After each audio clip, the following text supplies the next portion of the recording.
So Trey the Explainer recently released a sequel to his native Bigfoot video, and I have some problems with it. In fact, I have more problems with it than I did with his first one. In his new video, Trey covers Danishka's monkey mask at Harvard's Peabody Museum. He cites the 1982 book Soft Gold that references the mask in order to make the argument that the mask only represents a monkey.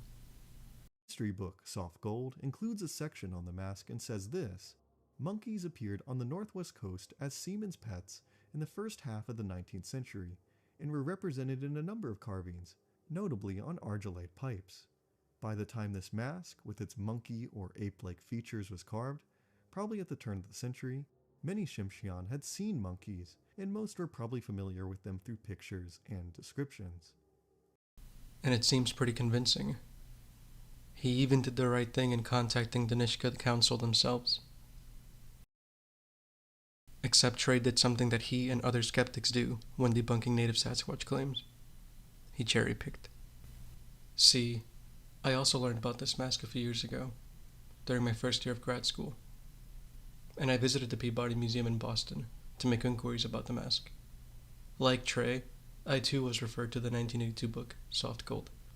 But unlike Trey's video, I will actually show you the entire page. Here it is. Did you catch it? How about now? From the full page, we can gather that the mask represents a boas, a term that we now see is not only connected to monkeys, but also to Sasquatch. And here we see an emerging story. When Europeans first came to our continent, some brought monkeys with them.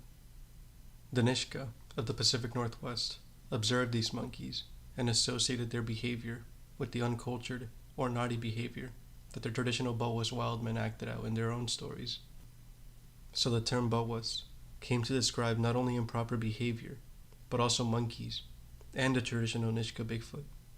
If you listen carefully to Trey's video, he even subtly and quietly acknowledges this. This Nishka word, bickus, seemingly associated with masks like this one, did raise an eyebrow for me and led down a bit of a rabbit hole. Nishka and Shimshian are closely related languages, and after finding an online Shimshian English dictionary, I discovered the word bawis, which can have two meanings: monkey or Sasquatch, as in monkeys live on the other side of the world, and crazy, as in a child is acting crazy or misbehaving. The Shimshian bawis and the Nishka bickus seem to just be two slightly different ways to say the same word. Even if the mask strictly and only depicts a monkey, it does not diminish the connection to Sasquatch, even according to Trey's own citation. Personally, based on the history we just discussed, I don't think it does strictly and solely depict the monkey, but that's neither here nor there. The question remains, why would he leave out this portion of the book he cited? Furthermore, although Trey contacted the Danishka Council, nothing they mentioned contradicts a statement in Soft Gold.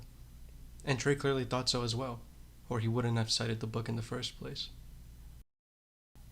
Next, Trey expresses his belief that several etymologically similar names around the Pacific Northwest, like boas and buckwas, are all referring to the same malevolent drowning spirit. Not something that I think deserves some criticism. I digress. Back to the mask that started this deep dive. From my research, I have learned that this mask created by an unknown Nishka artist in the mid to late 1800s likely depicts a bickus, the Nishka version of a well-known spirit found in the indigenous folklore of northwest coastal Canada. This being goes by many names depending on the tribe: Bakwas, Gagat, Kushtaka, Land Otter Man, but they all describe more or less the same thing: a semi-aquatic, shape-shifting collector of souls associated with drowning, the ocean, otters, and starvation. They are often understood as being originally human, but transformed through death, typically when the body of a person is not properly put to rest, when it is lost at sea.